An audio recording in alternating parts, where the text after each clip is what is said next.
That's my version of being funny. You're welcome. Are you still on that?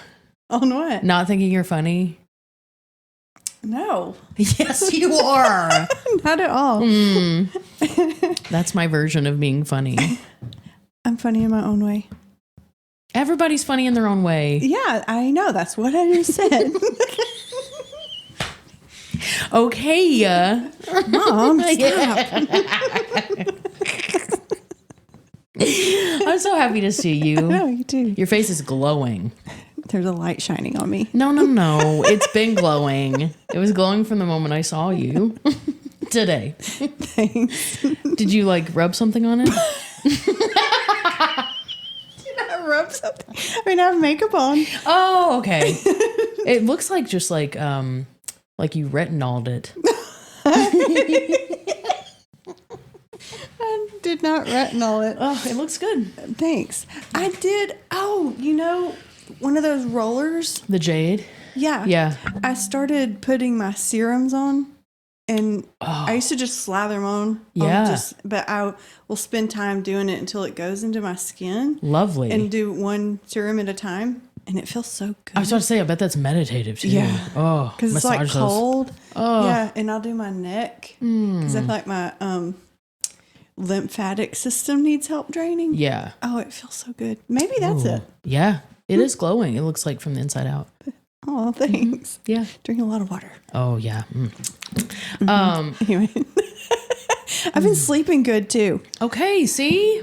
Yeah. It's not just makeup. I don't know if that's what does it, but definitely. Man, sleep affects so much stuff, and I have been like working on sleeping good and getting in a routine, and I feel a lot better, dude, when I sleep. I need to do that. Yeah, it's good. Good for you. Is that ring helping? Yes. Yeah. Yeah, for sure. My heart rate variability is going up, which is good. My heart rate is down 10 points in a consistent past 8 weeks. Wow. I got like a little notification of it. So I'm super excited. 10 points to Gryffindor. Yeah. Well, after the Adderall keeps your heart rate up. And when you're not like healthy and your body doesn't feel good, your heart rate is elevated.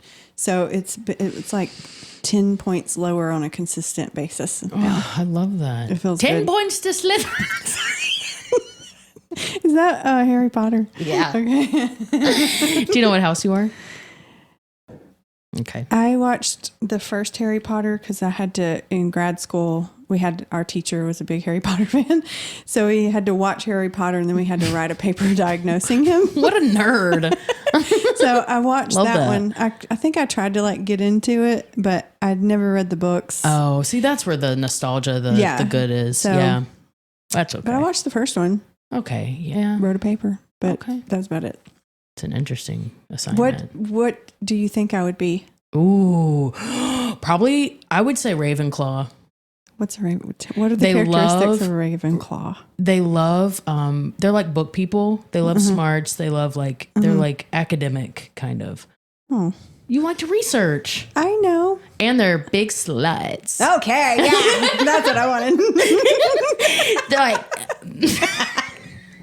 I can't even say it. What were you going to say? I was just going to keep riffing on it, but I don't want to. Okay.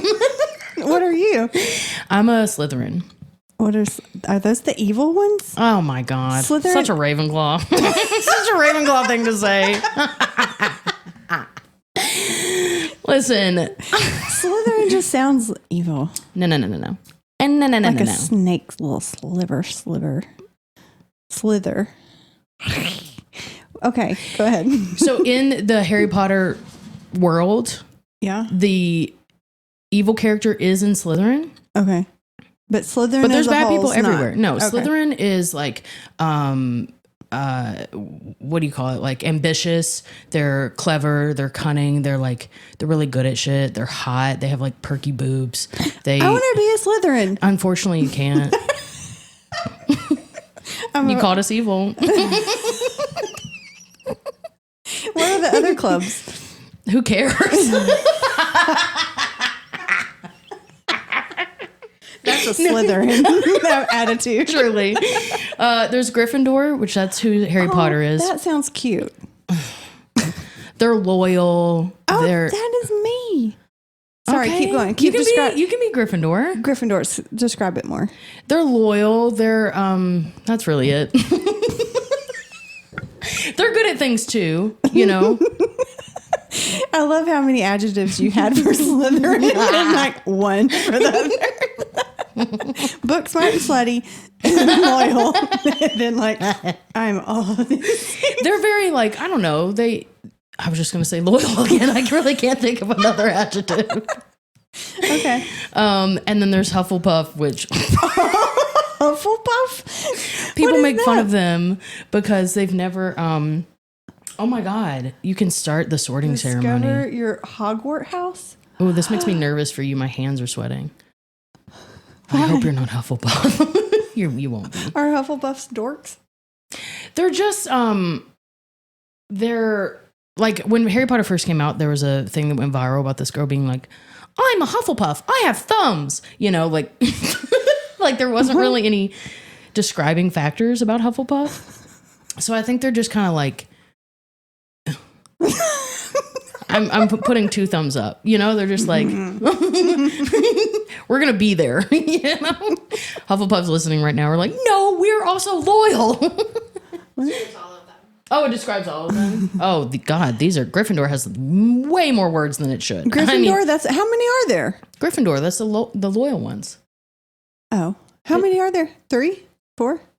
How many 4. sorting hats are there? There's 4. Hufflepuff, Ravenclaw, Gryffindor, Slytherin. Okay. Now I'm going to want to watch Harry Potter. You like to stand up for the little guy, challenges authority, blah, blah, blah, boring. A Slytherin. Is what? I mean, these are a lot of paragraphs. Not afraid to be an individual. Ravenclaw has a head stuffed full of interesting facts. You do that. Oh, yeah. See? Okay. I know what I'm talking about.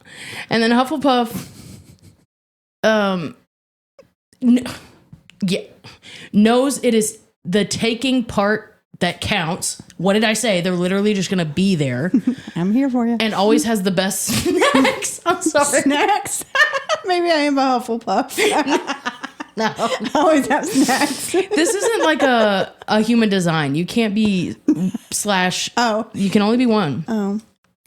Kaylee, send me that link. I'm going to take the quiz later. Yeah. I'm guessing Ravenclaw. Now don't go I like in the there. name of it. Yeah. My sister's a Ravenclaw. Is it literally like a bird? Yeah. Is that like the mascot? Uh-huh. Okay. Yeah. Color is blue. You're wearing blue. Your eyes are blue. Mm-hmm. Blue labba-dee labba-die. Mm-hmm. Okay.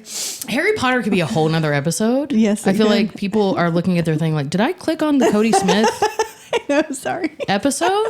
Because it happens sometimes. You know what? I think that we get like, oh, we're talking too much, but I think people enjoy it. I hope so. Yeah. I do. Whenever I do listen to them back, I like hearing us laugh. I do too. We laugh a lot. Right? I like it. I like that we're like, I think people like it.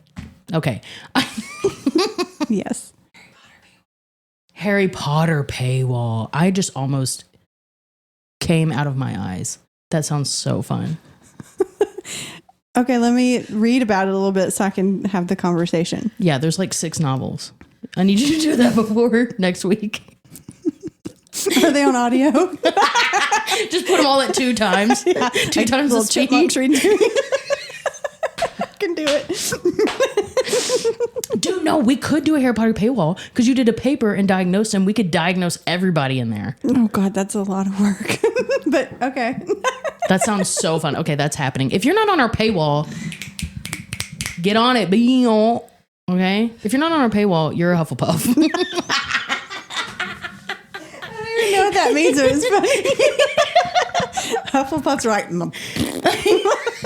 Sorry, if you're a Hufflepuff. I don't know what it means. I'm going to learn now. Which makes me a Ravenclaw. Exactly. Wait, and what are the ones with snacks? Hufflepuff. Oh. Oh, Lord. I'm a Ravenclaw with snacks. Ooh, that's a good one. I'm a snacky snack. Okay. Today we had Cody Smith. Yes, we did. Who I literally just met. Me too. Yeah. I literally was talking before we got started in the boots. And I was like, what are you, famous or something? And he's like, yeah. Yeah. or you were like, I said, yeah. yeah. And I was like, oh, okay. like, but yeah, I try not to like Google and look at people. So I just can authentically just have an experience with them. That's nice. That's nice. But yeah, I just met him. He's a pleasant little dude. Yeah. I liked him. He's nice. Mm-hmm.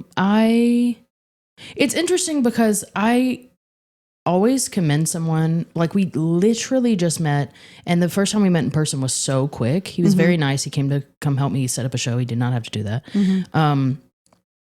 But for me to be like, you want to be on my podcast that goes emotionally into your soul and saying yes, I think that's really cool. Yeah. You know? Yeah.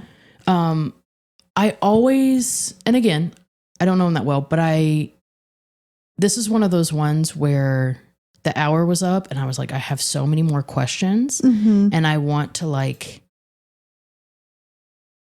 know you more and get deeper into, he has such a like so many things that happened to him as a young child. Yeah. That I really wanted to like dig in there and be like, whoa, like I want the juice out of there. But that's also not my fruit to squeeze. You know what I'm saying? Yeah. And that's what we were kind of talking of. I think that's where I can come in and push more. And I'm still learning where I have that permission to kind of push into things, because this is a different setting than therapy. And like I was saying, in a therapy room, I have all the permission in the world to like, because some guests, it's like there's a level of their own awareness of their safety and feeling vulnerable and where they can go into that. And you can just hear in the stories and when people, you know, how people share. And so me learning where I can push back in that or try to push deeper into that. Cause I noticed some of that with him, and that's just a reflection on he just met us, you know, and where that vulnerability level. So trying to bring more of that in is something I want to try to do. I love that. That makes me excited. Yeah. Yeah. And it's a great conversation, and I'm excited for like his follower. That, you know, I just love to have these people on where the people that love them and support them get to hear like a different side of them. People telling their stories. You know, that's how we heal. Exactly. Yeah. So enjoy it. Yeah.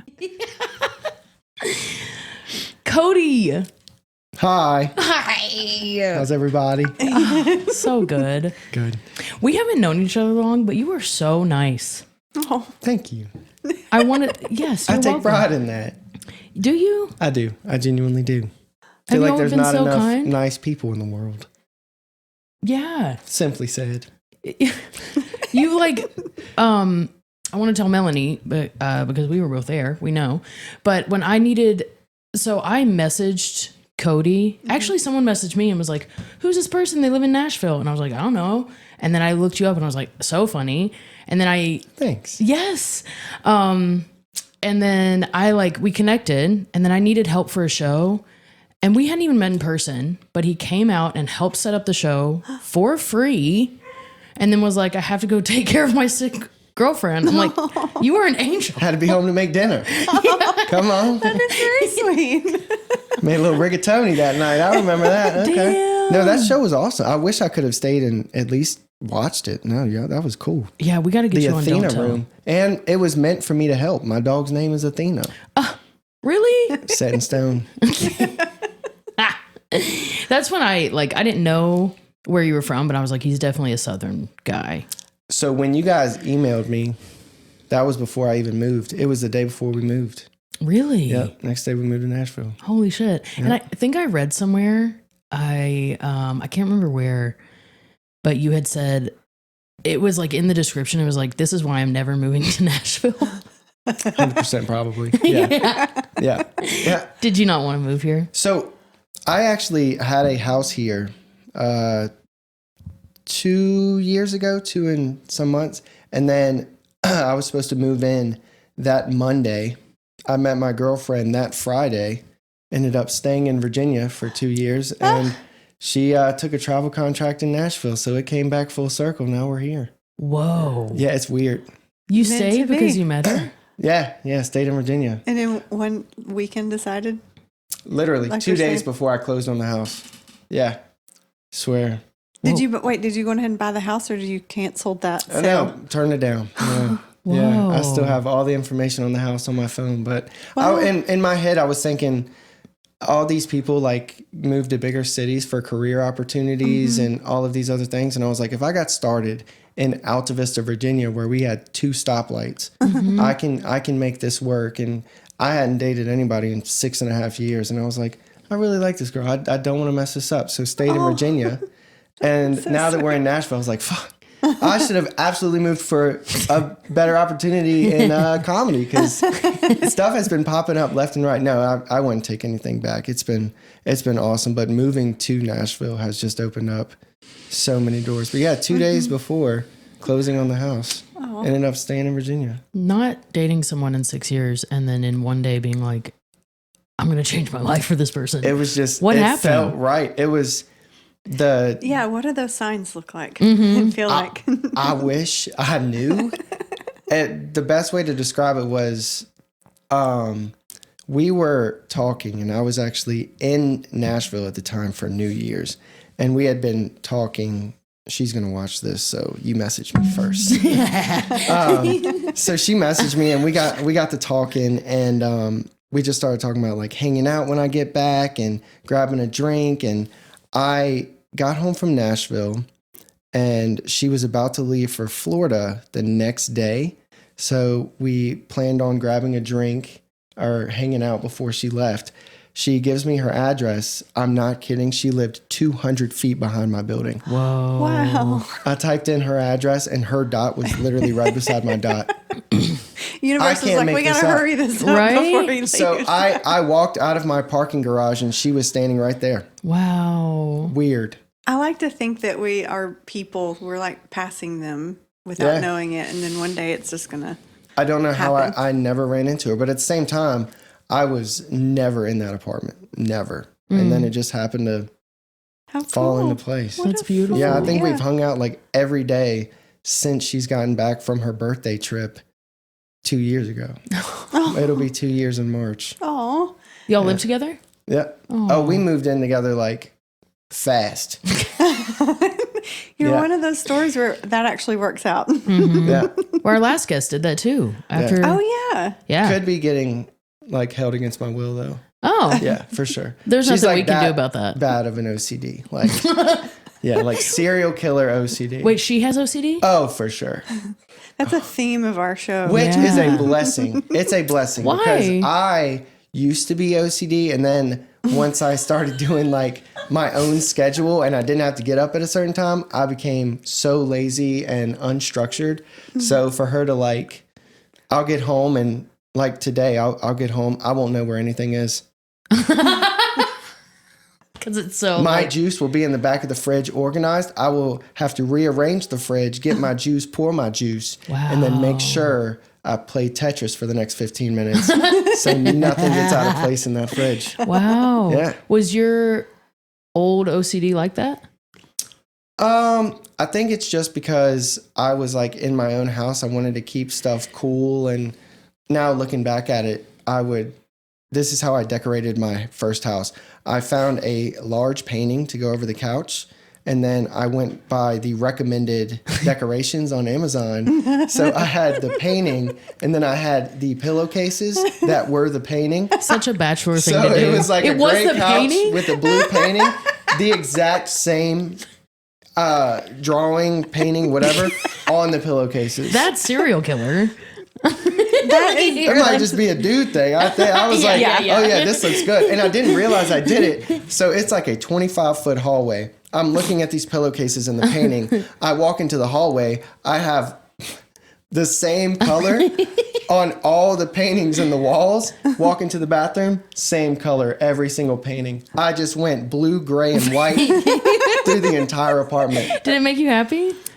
Yeah. No, I thought I was really doing something. You're like, I should do interior design. I do. I had a runner. I bought a runner. And it just happened to be the same exact brand and color as the carpet under the couch. Did that on accident. Yeah, that's when I knew I should go into interior decorating. Killing it. Yeah. Can I ask how you have old OCD? Is that a thing? You can get rid of OCD for good? Well, Melanie. I was in college and taking Adderall, so I think that made me OCD. So now I didn't want to depend on anything, and I was like, okay, this does help because I have extreme ADD. It was helping, but I was like, I don't want to depend on anything. Yeah. So now I just rock with some B12, some magnesium. Same. Nice. Yeah. And that helps whatever you were No. taking. Okay. No. No. I'm still super shitty when it comes to OCD. Oh. I'm getting better though. I'm way better How's because I it- want to be better. Yeah. How does it show up? My ADD or OCD attempts. I'm trying to understand it. Okay, so I think if I have like the blanket a wrong way or a pillow the wrong way or something that's not karate chopped, it bothers her. That used to bother me, I think. Or it's more so of just like organization. That helped me a lot in school. And I think that's what I'm slowly getting back to. But it's like, I be sleepy. So I'll just like, the biggest guy thing that we do is we'll change in the closet and then our clothes that we're changing out of remain in the floor. And then I feel like I'm in a rush always. So I leave, all that's still there bothers her super bad, as it should, because literally the hanger that I used is empty right there. And all I have to do is reach down and grab it, put it back just like I took it off. So I'm aware, but in my head, I'm like, oh, I got to go. I don't. Go where? Just got to go. Got to go get some Olipop from Whole Foods. Yeah.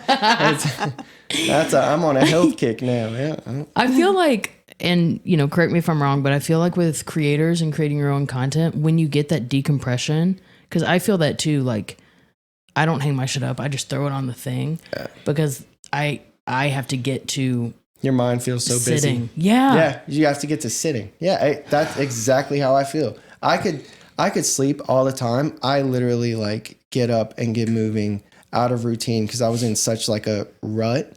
So now it's like when I get up and feel that way, because that's my whole career. If I feel like I'm getting down or something like that, it's just my head. Like if I get up, get moving, get my day started, go to the gym, run errands, just get out of the house, I'll feel so much better. And I know that now. Yeah. But like with the creator portion, there's so much, especially like your followers jumped and you think, like we all think it's not as fun as it used to be because we would just think of something and post it. And I would post like 3 to 5 videos a day. Now I post like once a week because I'm like, everything I post has to be a banger.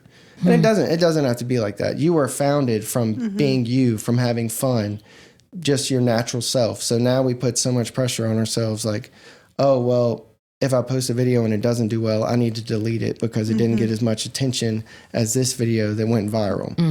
It's the stupidest thought because it's like your structure was being yourself, and now we're thinking we have to change that because we need to meet other people's ideas of who we are. When in all actuality, nobody knows us better than we do. So, yes. Oh, thank you for saying that. Yeah. fact. I literally just got a bump in TikTok and I was feeling that exact feeling. Yeah. And I haven't deleted it yet. Don't. I'm not. Don't let it kill your creativity because I would think of the most wild videos and I would just post it. And that's how I got started. So it's like my creativity levels, I'm like, oh, I don't feel like posting, but I know this video is going to work. And it's like a niche thing. So I go to what works instead of new ideas because I'm like, oh, well, that idea is stupid. But it's just like stand-up comedy. You do a show one night and nobody laughs. You do a show the next night and use those same jokes, crowd goes crazy. Yes. So it's like you can't base it off of algorithm of the internet because you can post a video, the exact same video, Monday, Tuesday, Wednesday, Thursday, Friday. On Monday, it gets 3,000 views. On Friday, it gets 45,000 views. So it's literally nothing that we're doing wrong. I just wish more people knew that. Yeah. So now you said that you used to not post, but do you send it now? I send it. Yeah, good. Yeah, good for you. I send it. Whether it goes crazy or not, I just go for it. You mentioned before that you were in a rut. And then you like changed your routine up? What was the rut? Oh, I've always had like overthinking issues, and that's really just because of like growing up. But now it's just like getting out of my head because, as you know, being a stand-up comedian, it's literally up to us to make it work. It's not up to anybody else to make this happen. Yeah. So we have to work. Like, people don't understand the actual work that goes into selling one ticket. Like, especially if you don't have an agency, you don't have a booker, you don't have any of that. And even in the entertainment industry, you know, like, there's plenty of bookers and agencies that will absolutely rob you blind because they're like, oh, you're naive. You came from social media and we know how to make it sound like you're going to do this and do that. And next thing you know, you're losing 60% of every show, but you think you're doing something right by signing with an agency. Damn. So, yeah, it's one of those overthinking things, and it's a lot of work, but at the same time, I know it's going to be worth it. So it's worth the work, especially seeing like a crowd full of people that have similar backgrounds, because not a lot of people talk about anxiety and depression and things of that nature. So when you get a room full of people that also struggle with that and you see them laughing, it changed my life. Because there's billions of people like me. So it's like to get that many people in a room together and have those similarities and get everybody laughing with each other, at each other, and then can leave feeling better.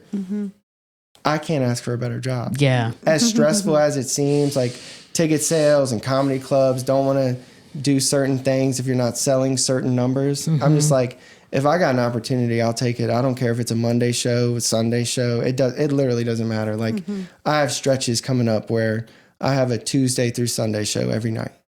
Wow. So that'll be different, but it's totally worth it. It's totally worth it. Do you have an agent? No. Oh, let's freaking go. Yeah. No, Good for you. No, it's cool. It's cool. I'm working with somebody that helps booking, but it's like just starting this year. Beautiful. So good for you, dude. That's a lot of work. Yeah. But it can be done and you're killing it. So that's great. Comedy wise, no agent. Do you have a life agent? Yeah. So I was like, what other whys is there? So they help with like bringing ads to my social media. So they'll be like, Dove deodorant wants to do a ad. So make a video on TikTok and you get paid in like 30, 45 days. So I have an agent that helps with like ads, but like comedy wise. I got you. Okay. Yeah. I also read somewhere that when you were a teen, you couldn't like come out of your room. You had so much social anxiety. Oh, so I was agoraphobia. I was 15. I was diagnosed with severe depression and anxiety disorder. And 16, I tried taking my life. Unsuccessful, thank God. But I was on every medication known to man. And I was just, the nurse at school didn't know what to do. I kept getting sent home. I was on Xanax. I think I was taking Ambien at like 9 a.m.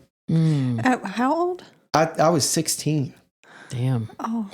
And I was on like 6 different anxiety medications. And I would just, it was the weirdest thing because as soon as I woke up, I would like feel like I'm going to throw up and I was shaking and crying. Like as soon as I woke up, I was just like, this is the worst feeling in the world.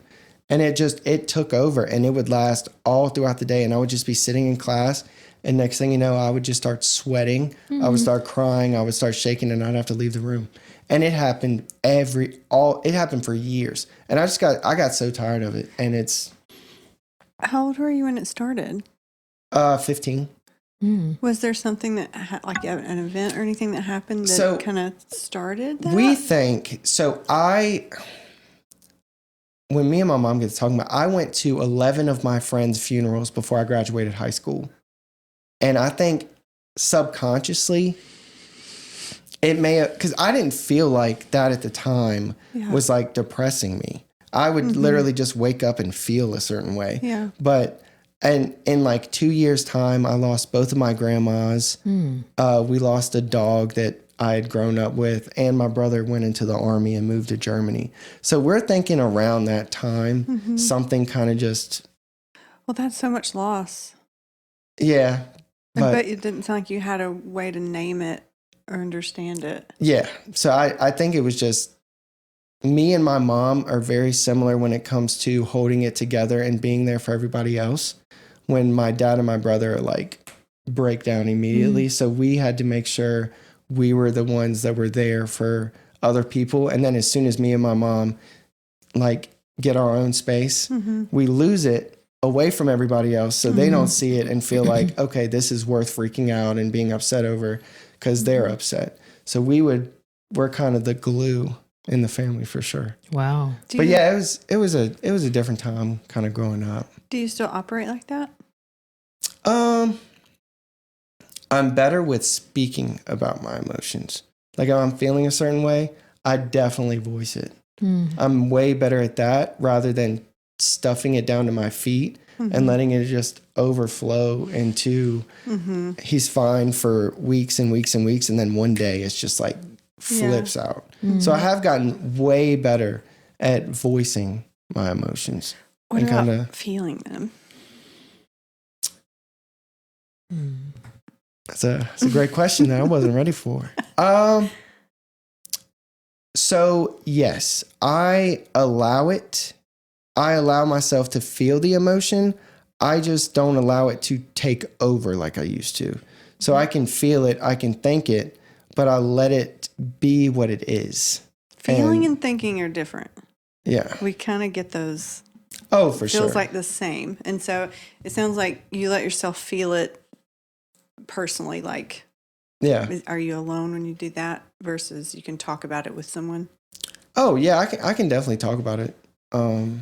But like if it happens and I'm like by myself, I kind of just, I get up, I get moving, I do something that not distracts me, but reminds me that I'm not who my thoughts are really, because I'm a big overthinker. And I know a lot of times, like as negative as the thought may be, it's not actually what's going on. Yeah. Because I break it down to the root. Like it's good. Okay, why is this happening?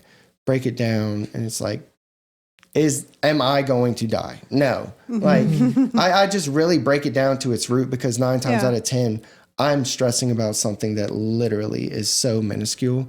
And it just got way too far because I let it build. So once it gets to that point, I break it down and realize like, hey. So you kind of intellectualize, like move through kind of normalizing how you're feeling. Exactly. And exactly. It's not. Do you ever get to the part of understanding like what's the need that's coming up? Does that make sense? Like the need that it's like the need that I had for it, like that thought? Yeah, like I feel like our feelings, our emotions are just, it's information that a lot of times we get caught up in, and that's when we can like get overtaken by it. So like you said, kind of saying, I'm feeling this because of this, like helps us kind of back away and understand it, normalize it. Visualize. But I think when if we keep going down into the rooted thing, there's a need there. So it's like if I'm fearful, I need to feel safe. You know, so there's like a need underneath, like what the emotion is telling us. Like a base to what created like the tree of this craziness. Yes. Yeah. A lot of times it's like I just overstacked my plate, and I'll realize that I just did way too much, and it's okay to. And one of the biggest things is I'll just need to start. Like instead of trying to just stack up my plate, if I just start with one thing on the checklist and get that done, you feel so much better. Then you can move on to the next thing, and you can actually literally set yourself a goal. There's 10 things on this list. I will do 5 today. Scratch off that 5, and you feel so much better, and you know you can get back to the next 5 the next day. So I'm getting better with that rather than seeing 10 things that I need to do all 10 things. And then I do a little bit of each thing and get nothing done. Yeah. That's ADHD Story of my stuff. life. Oh, it's the worst. Yes. It's the worst. Yes. I do it on stage. And I'll just be like, what was I talking about? You jump from joke to joke. Sometimes. Yeah. Mid-sentence, same. I'm like, If somebody in the audience, if somebody in the audience says something and I get like distracted, I'm like, somebody remind me what I was talking about. Same, dude. Yeah, Especially it with happens. crowd work. Oh, it's hard. I envy people that can just do that and jump right back in. Because I'll get so into that conversation, everything else is gone. Yeah. Like And I feel there's for the people nothing- in the back that can't see this person. Yeah. Just make somebody up. Your haircut's stupid. There's Yeah. nobody back there. That's the DJ, and he actually is in the bathroom. That's the DJ booth you're pointing at. Yeah. And his haircut, he's bald. It's a bald man. His haircut's stupid. It is a he's dumb bald. haircut. Yeah. Wow, what a stupid shaped head. I hate you. You were saying before that you don't look at people in the crowd. Does that scare you?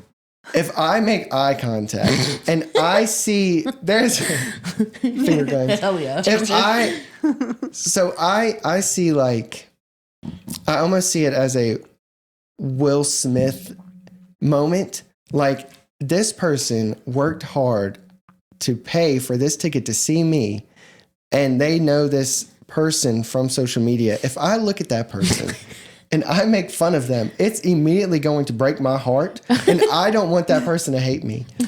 So it is so hard. I've tried. Now, if it's somebody I know, oh, free game. Yeah. Like, I know you understand me and this is just a joke. But like, this person could be coming out and they're like, oh my gosh, I loved you. You saved my life. And I just said you have a funny shaped head. And your glasses were stupid. Like, it's your fault. You And they can't paid see. to see that. Yeah. What? Well, I feel bad. So that's why I just kind of, if somebody laughs weird, I'll just like say something about the laugh, because you know if you have a weird laugh, somebody's commented on it. So Right. you're used to it. But if I point out like, ma'am, you've got a thick mustache, she's going to be like, no one's ever told me that. Why am I growing so much hair on my face? And now Damn. I'm the purpose of that. No, I don't know. Well, I'm working on it. Has that been done to I'm you? working on it. No.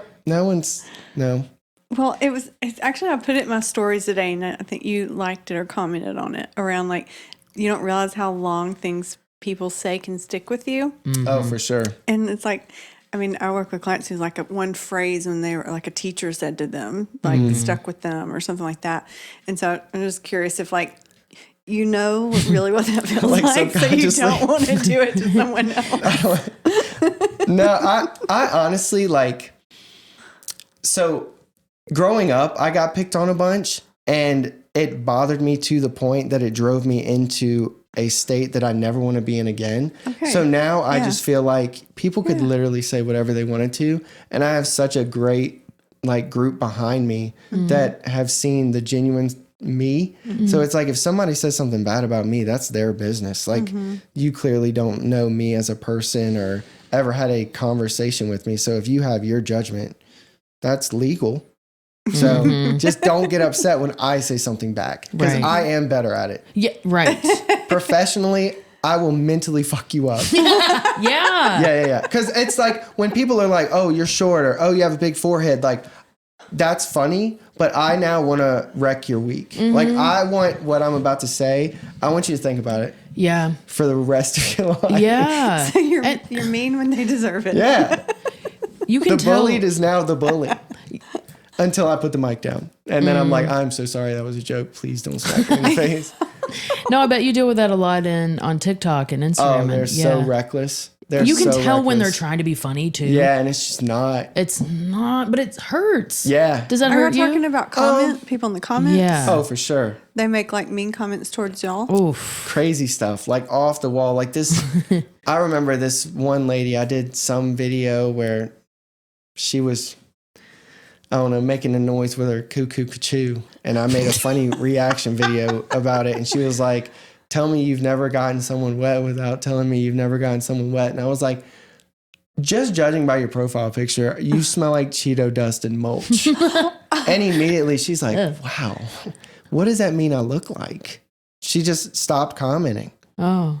But it's like, it's little stuff like that where I have no idea what that means, but it just felt right in that moment, and it makes people think. It means nothing. It means nothing. Didn't even look at her profile picture. Just immediately commented that. And she's like, wow, I must look like I stink. It's like a picture of her kid.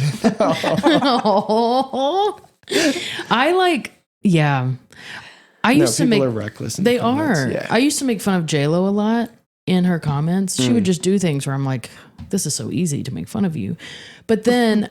Like Jennifer Lopez? Yeah. That's wild. You did that. I was like, is there like another person you're following nicknamed JLo? No, Jennifer Lopez. Ever heard of her? Like JLo's checking her comments like, I don't know who this motherfucker is. But she's on every video. What's up, Stinky? You smell like mulch, right? And Cheetos. I'm Jennifer Lopez. I've never had a Cheeto. I've never mulched anything. So true.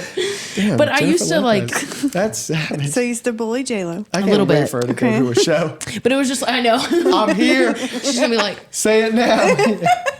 I'm going to twerk, and she's going to be like, trying to do it like this, bitch. But I used to like comment on her videos, and then I made a joke video, and people were, it was a joke video that I knew was going to hit on TikTok. It wasn't really from truth. It was just something that Yeah, because it's Jennifer Lopez. No. It was about me. Oh. I was like, white people don't use washcloths. Oh. And so people started, Wow. people started like commenting and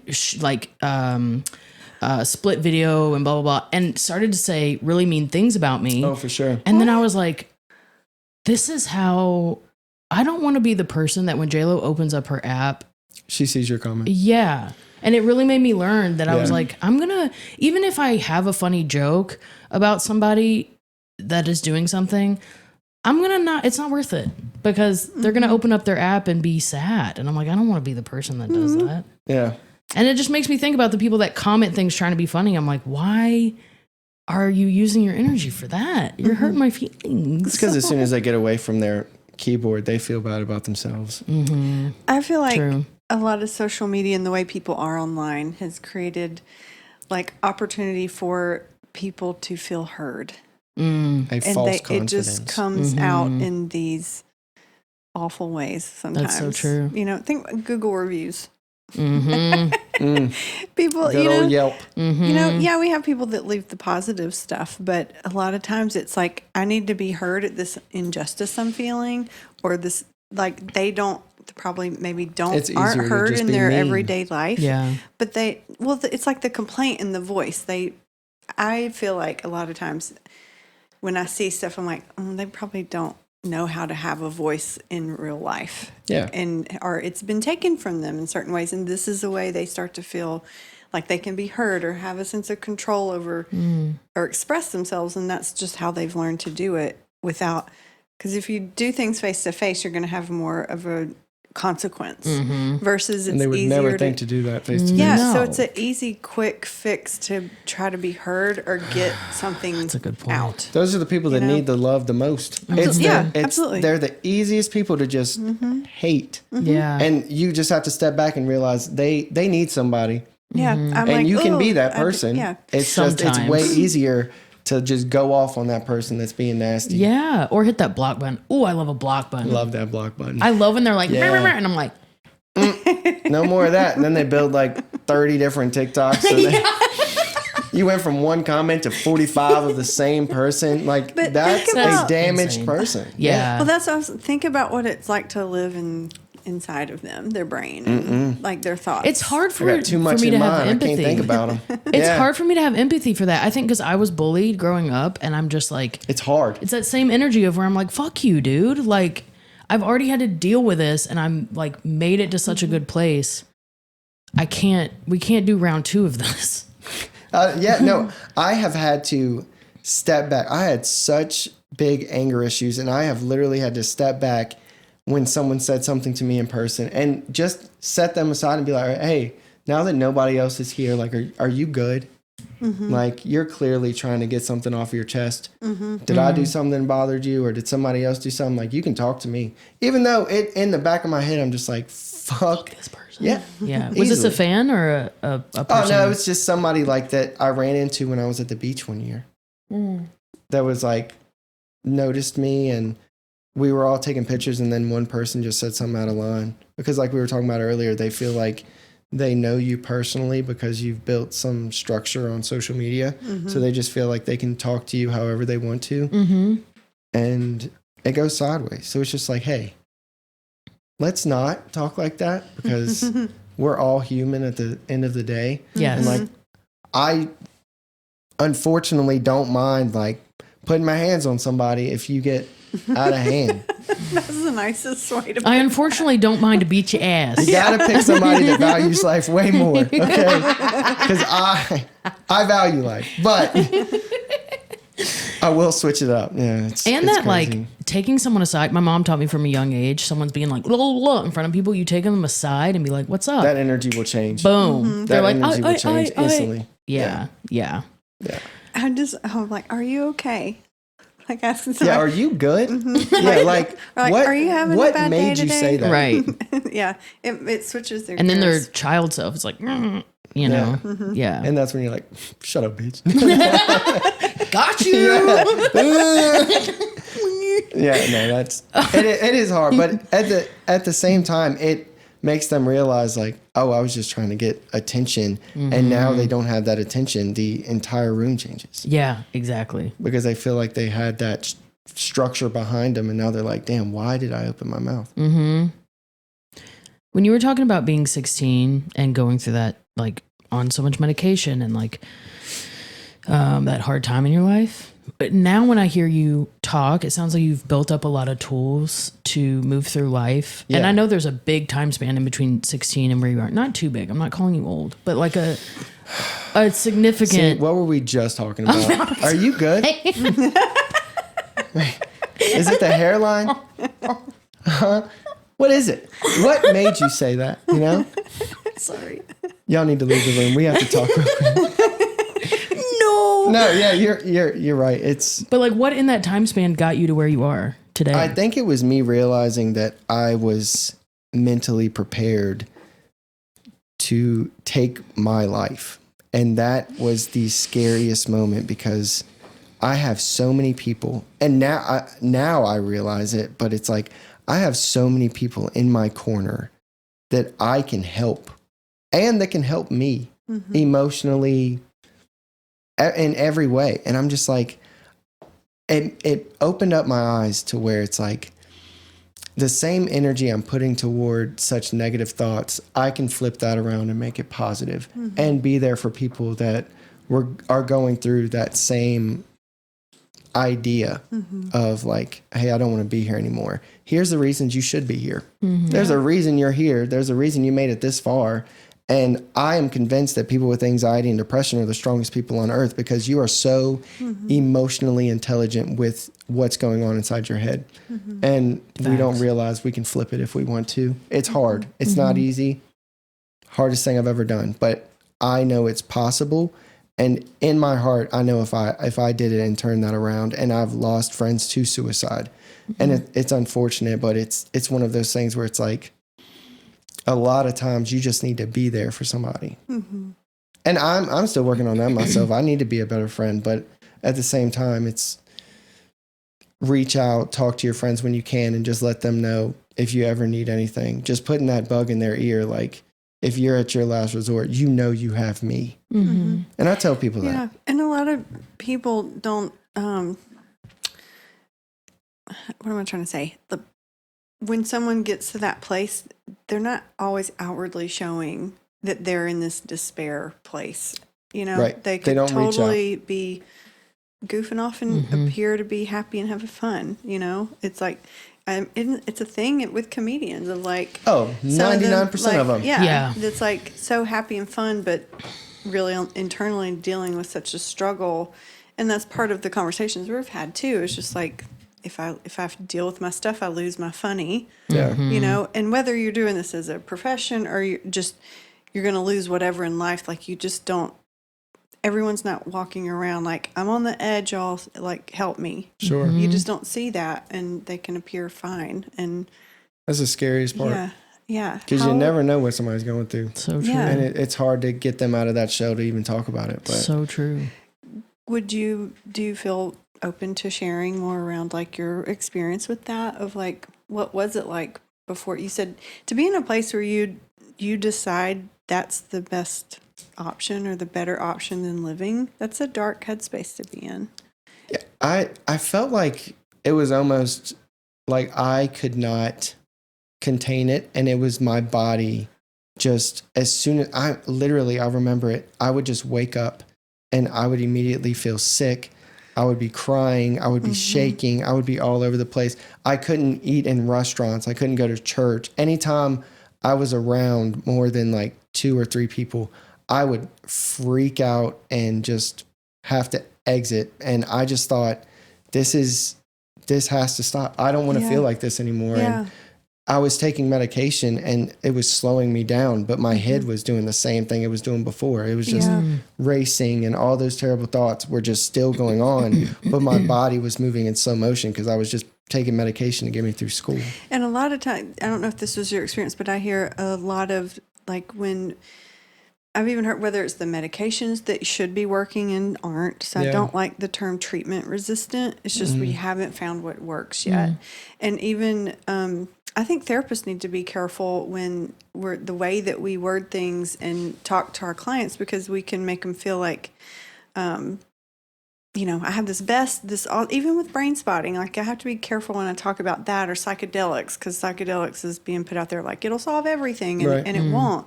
But when people try things, it's like there is no one size fits all. Everything this works across the board. And when we offer these things and people try them and it doesn't work for them, then they're feeling like they can't be fixed. Yes, or they there can't be is helped. something wrong with them that they can't like everybody gets this but me, and it adds to like what the issue that's going on.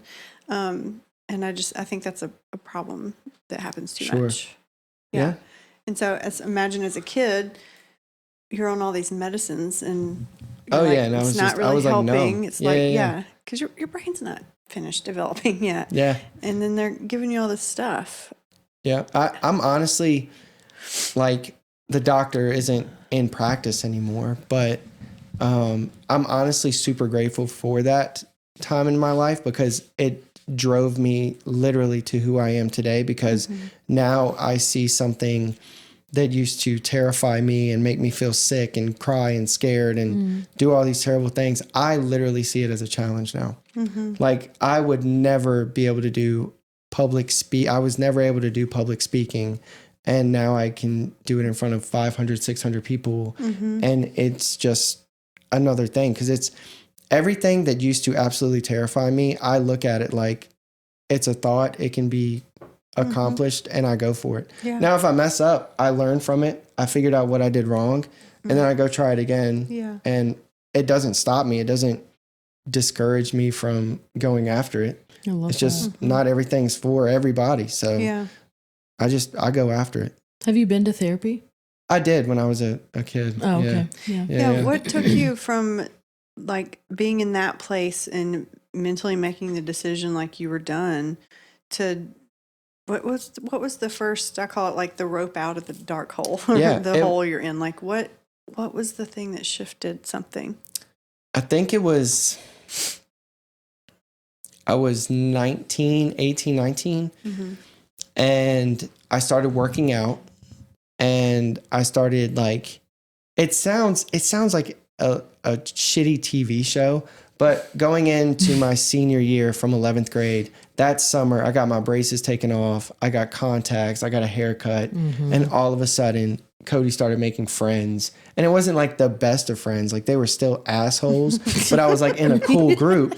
So I went from sitting by myself at the lunch table to like, I've got a group now. They still might be shitty to me, but I have somebody to sit with, and it looks good, and you've got some type of click. But I would say me getting that close to doing something so dumb really opened my eyes, and realizing that I am stronger than my thoughts. Like, I am in control of what I pursue, what I think, and what I do. And I think that was the biggest change in my life, is realizing nothing's wrong with me.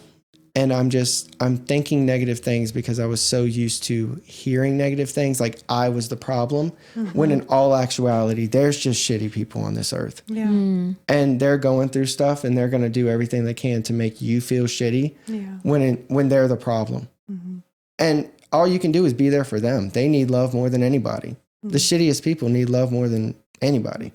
So you have to step back. It takes a lot of work and patience, but it's like you just have to step back and be there for them. I think pharmacy taught me that, because you would just meet so many just angry little old folks, and they're like, rah, rah, rah, I hate you. Your haircut's stupid. They would smack me in the face by a haircut like that. The haircut keeps coming back. I know.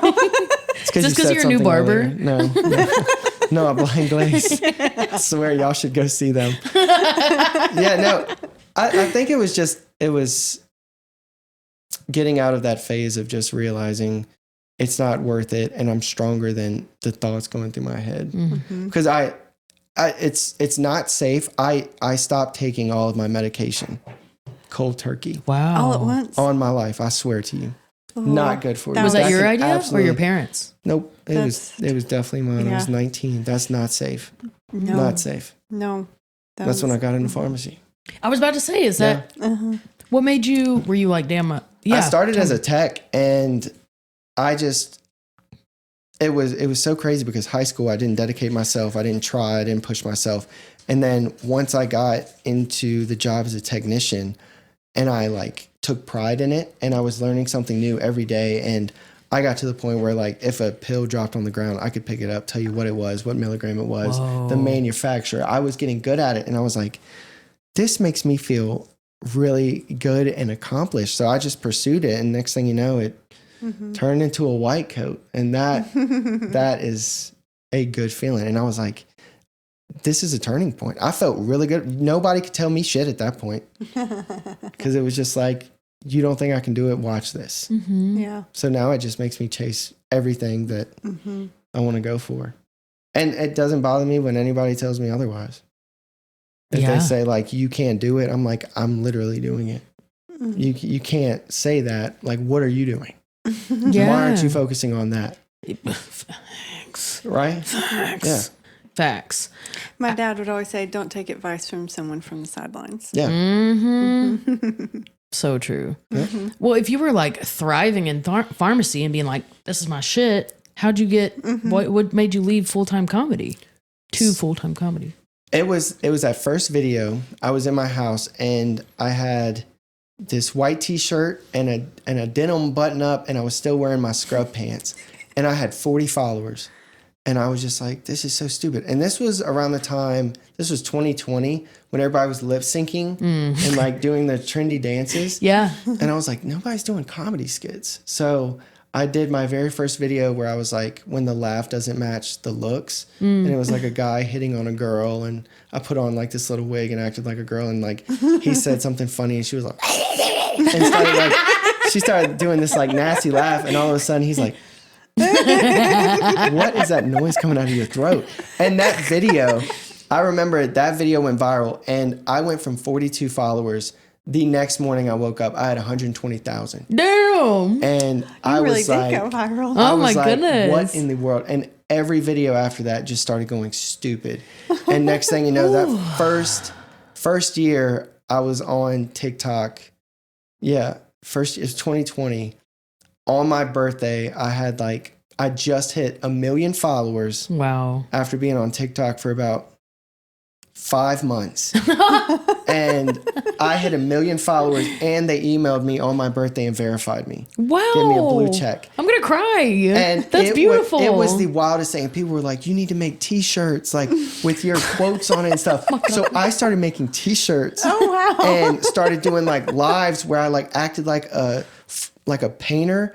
And I remember I did all this elaborate stuff and all this crazy stuff where it looked like it. And I turned the poster around. It was a hand turkey. Hilarious. $700. Somebody bought that bad boy. What? I was like, there's no way this is real. I will not let you pay for this. And I literally started doing like merch and stuff like that my first year. And then it just started booming. Just started going crazy. What made, like, have you always been the funny one in your family? I think my whole family's hilarious. My mom will tell you she's the funny one. But my brother is like dry, dark. My dad's funny. My mom's, I don't know. I think we're pretty funny. I want to offer something I'm seeing, like the way you described like doing pharmacy and you're like, I got good at it. I could know a pill if it dropped on the floor and know, that feeling of like being good at it and getting good, like it, I imagine it makes you like have some self-pride and like self-worth. And does it feel similar to when you saw the uptick in followers 100%. and like, I'm going to make the next video in that feedback loop that's like, creating that positive sense of like what I'm doing is helpful to people, or Yeah, it was more so I was still like, what on earth? Like, what is going on right now? And I just kept posting like just random thoughts and random videos, and they were doing well. And I'm like, what? Literally, what's happening? Like, I have no idea what's going on.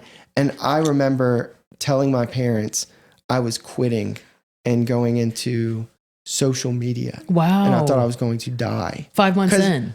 Oh yeah. Well, I was in my first year. I was in my first year because I cut back when I was working because I got into pharmacy management, and I was just going around and helping failing pharmacies get back on track. And like, if their numbers were failing or they were a month behind on prescriptions, we would get them back on some sort of structure. Beautiful. And then I would go to the next pharmacy. So I cut down to like 4 days a week, 3 days a week, 2 days a week. And I'm like, okay, I'm going to use some vacation time and I'm going to see if I can really do this. And I was like, oh shit, I can do this. Wow, man. So I left. And I didn't tell my parents for the first 2 weeks. And then I got back with them and I was like, hey guys, this is a situation. I think it's going to work. And they were still like, the way we were brought up, or the way my dad was brought up, he was in the Navy. My grandpa was in the Navy. My brother was in the Army. They were like, you work, you die. Like, you work, you get married, you die. Like, and I flew my parents out and I opened for Jelly Roll in North Carolina. Fun. And my mom was a big Jelly Roll fan. Aww. And this was 3 years ago in Laurinburg, North Carolina, before like shit got crazy. Had for you him. been doing stand up? Oh, I just started stand up almost 2 years ago. So what'd you open for him doing? So I was just like with this group, and we were all on TikTok. Whoa. So they went on tour and I met them, and they would just like invite me out. Fun. And their agent asked me, I guess because of the following at the time, and it was me and 2 other guys, and we got to bring Jelly Roll up on stage in Laurinburg, North Carolina at a mud bash. I was at a mud bash every weekend. Is that where people fight in the mud? Oh, well, no. I was like, what's a mud bash? It's like, it's so 4-wheelers side by side. Fun. And you find like the big mud holes, ride through them, get stuck. Rednecks pull you out. Okay. We keep going, we get stuck again. Yeah. I'm from Alabama. I'm like, oh, okay. That's that's weekend. the worst. That's the worst place to go mud, because the Alabama red dirt, it gets stuck to everything and it's impossible to wash off. So North Carolina was a spot because it was just hose off. But yeah, so I had mom and dad come out to the show, and they saw me standing in front of 1,600 people, and they're like, oh, this is real. And then I had my mom and dad come out to a show in Charlotte that was sold out, and they were just looking down and they were like, this is actually happening. Mm-hmm. And that's what a good feeling. Mm-hmm. Oh, it's the best. Yeah. It's the best. It's so weird telling some of these nasty jokes in front of my parents, but no, it's incredible. Did you ever have a dream of being a comedian? Never. It was everybody that was telling me to just go for it and try it. I was like, why not? Mm-hmm. And my very first show was in Macon, Georgia in 2022, March. And the mayor came out. Oh my goodness. And it was 500 people packed. Oh my goodness. And I never had anybody go over my routine. I'd never done stand-up before. I pulled out my laptop and tried to think of as many funny stories as possible, recorded it, went over that a bunch, and then took it to my very first show. The laptop? No, I just the stories. took what I just started thinking of random You stories. press play. I'm like, guys, wait till move you the listen to this. Wait, here comes the punchline. No, wait. Yeah. No, I just thought of as many funny stories and what jokes didn't work, and I used what did work. I revised it and took it to the show the next night. Good for you, man. So I would just tweak it each show. That's and then awesome. the next weekend, I would try new jokes, and then what didn't work, I'd keep. What did work, I'd keep. What didn't work, throw away. Who and told try you to think- do stand-up? Just people in the comments. Amazing. Swear to God. No Sometimes one. comments rule. So yeah, nobody ever was like, I think they might have even just said, hey, just go on tour. What am I supposed to do on tour? And I was working with a manager at the time, and he was like, we're going to put a projector on screen for you, and you can just like review videos like you do on TikTok. And I was like, no, I want to do this. Good for you. Because I was like, I'm a big Dave Chappelle guy, and I've always just been such a fan of stand-up. And I was like, I'm going to go for it. I'm going to really do it. And it just happened from the comments. It's terrifying to this day. I never know what's going to happen. I just had my first show in Salt Lake City for this year's tour, and I had no idea if those jokes were going to work. Luckily, they did. So I'll try them out again this week. So That's so awesome. yeah, it's a scary, scary thing, but You like stand-up? I love it. I love it. It's nerve-wracking, and it's very hard to get a hold of people because I don't know the proper way to send out an email of like trying to convince a comedy club to have me. Yeah. So I act like my best friend's name. Nice. And I'm like, hey dude, I'm using your name for this email. And I'll just like put a video of my stand up and then be like, I have 5 hey, million he's on followers. I don't include that. And I think I Why? should, because I don't want them to think like, oh, he's like this TikToker. Bro, he's they gonna don't get up here and take care. his shirt off, and They don't care. If you they sell do. tickets, I don't know. if you sell tickets, that's all they're concerned about. I know, but I want them to see me as a stand-up comedian rather than a TikToker. But you know? can just include your clip, but also be like, I just won't say TikTok. I'll be like, he's got 5 million followers on MySpace. And he will put you in his top 8 for 2 weeks if you let him do it. Yeah. I'm on to something. I'm on. Watch out, Tom. I'm taking MySpace over. is Tom, where is he? I think he's with the Lord. I ain't seen. Yeah, I don't know. I ain't seen Tom That's a in a minute. bummer. But nobody could delete him, so he might still be there. I think Tom is still just everybody's number one friend. That's what Tom is. He's a MySpace. like- He was never really a real And it was person. such a random picture too. AI before it was cool. Tom's never really a real guy. Yeah, Tom never even had a last name.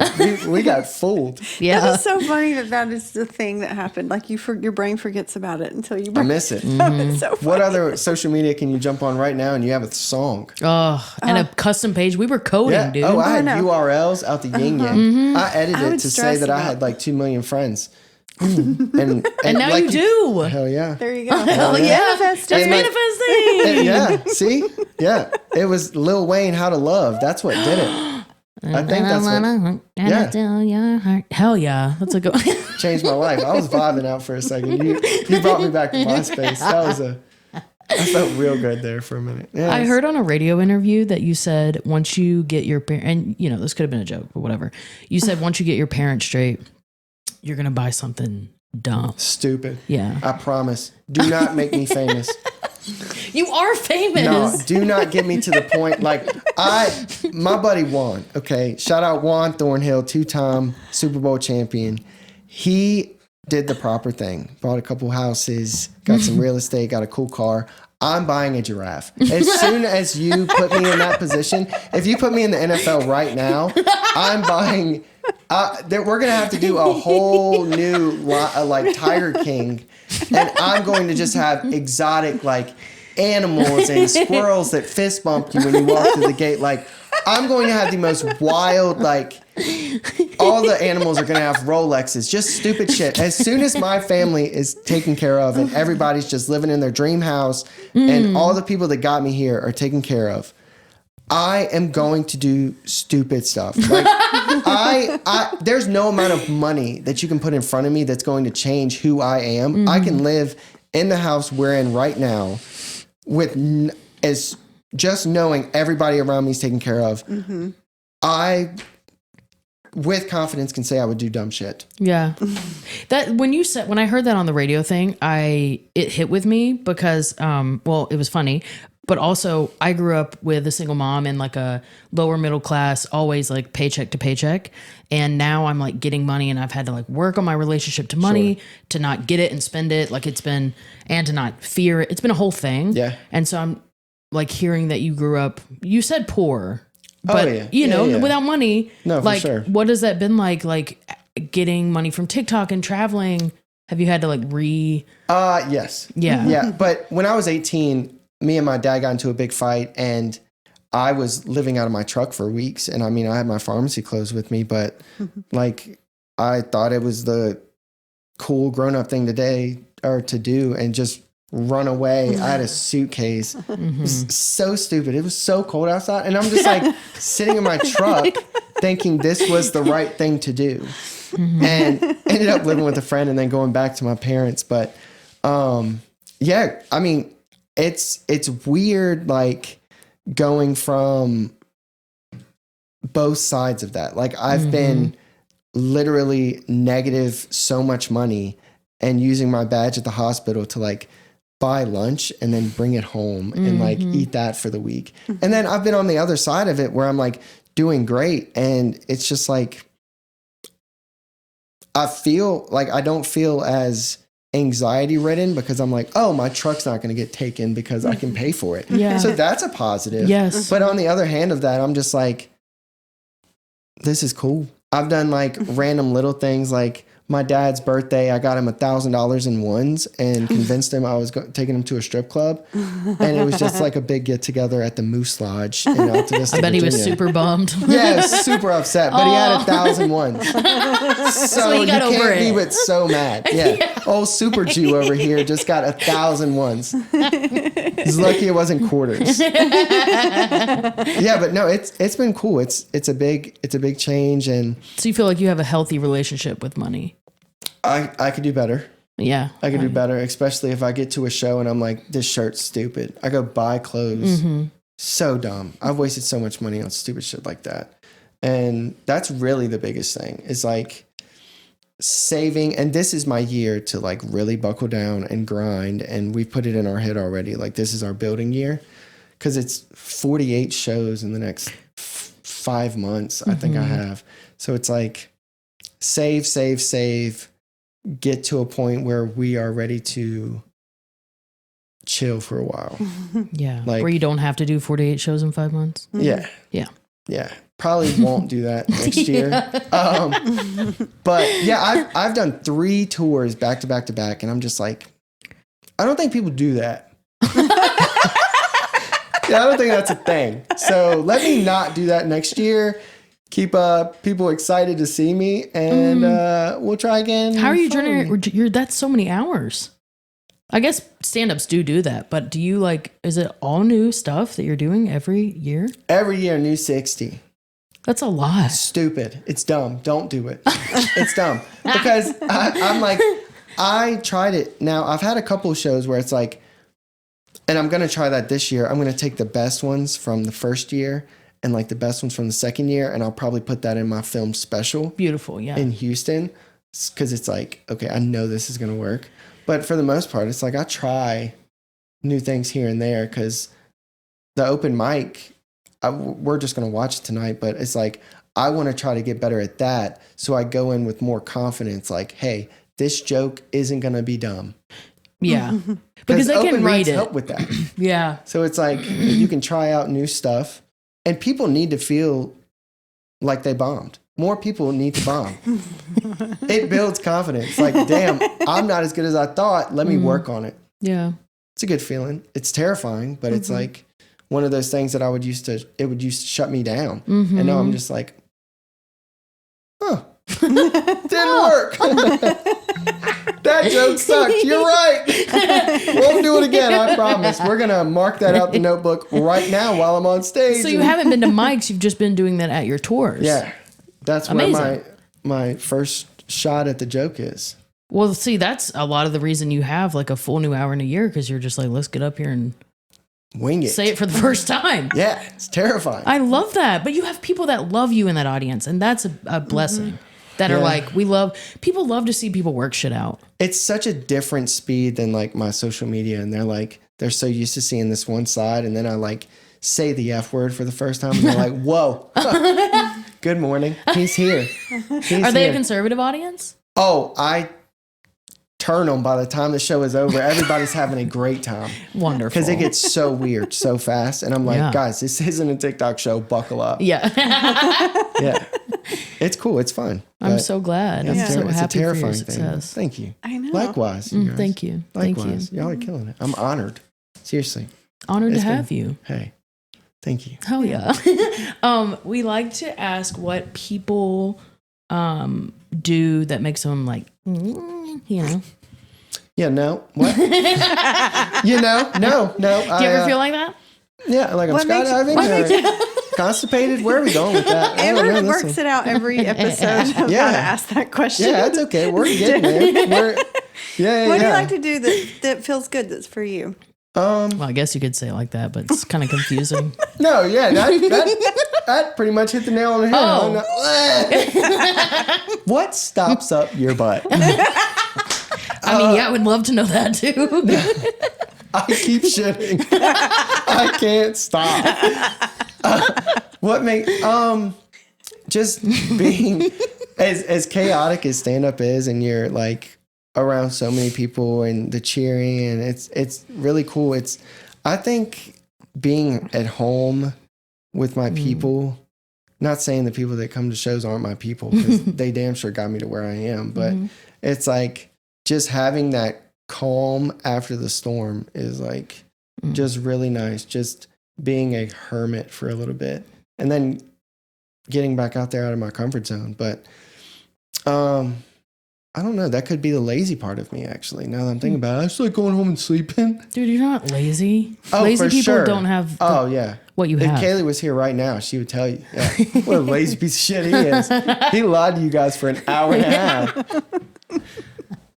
No, I don't believe that. Yeah, I don't know. Just venturing off, getting out of my comfort zone more, and just learning about everything going on around me. Getting out of my comfort zone. It's probably my favorite thing to do. I think it's so beautiful to hear like your story from when you were younger and where you were in that place to now. It's not just that you're okay. You embrace a challenge. You embrace you're thriving. Fear. Yeah. Yeah. Yeah. It's awesome. Let's use that word. You say thriving? Thriving. Yeah. Yeah. And you look like Bradley Cooper from the side. Oh, wow. See? From the side. I wasn't going to say anything more about my head, but it's the head. It's the forehead. Do you get that? No, people say I have a forehead like Rihanna.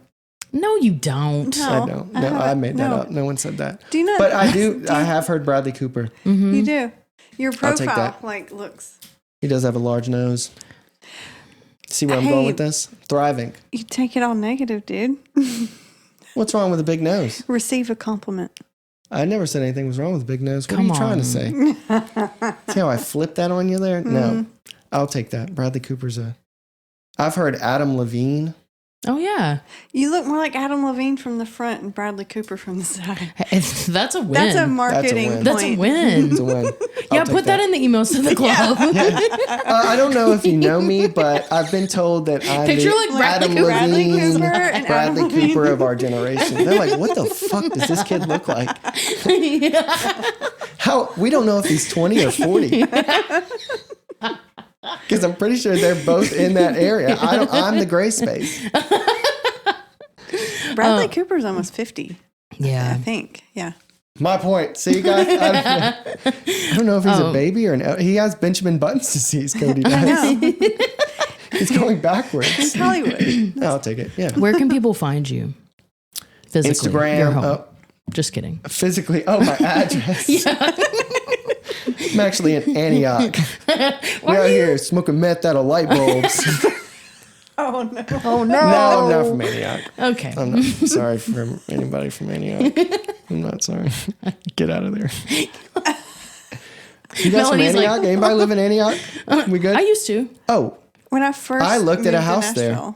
and they were like, "Hey, don't go there." So I just don't. It's really not that bad. I mean, There's 22 bad. years ago. There's bad areas everywhere. Yeah, of exactly. Every part.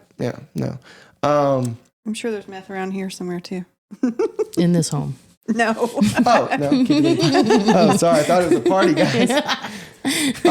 Instagram Comedic Cody, YouTube Comedic Cody, Facebook Comedic Cody, MySpace. Tom. I am him. Everyone's friend started levitating off the chair. Yeah, no, Topper. it inspired me. I think I'm going to get back on the podcast. You guys got to jump on with me, and we'll. That'd be so fun. Yeah, I think I brought my mics. So. Oh, you mean right now?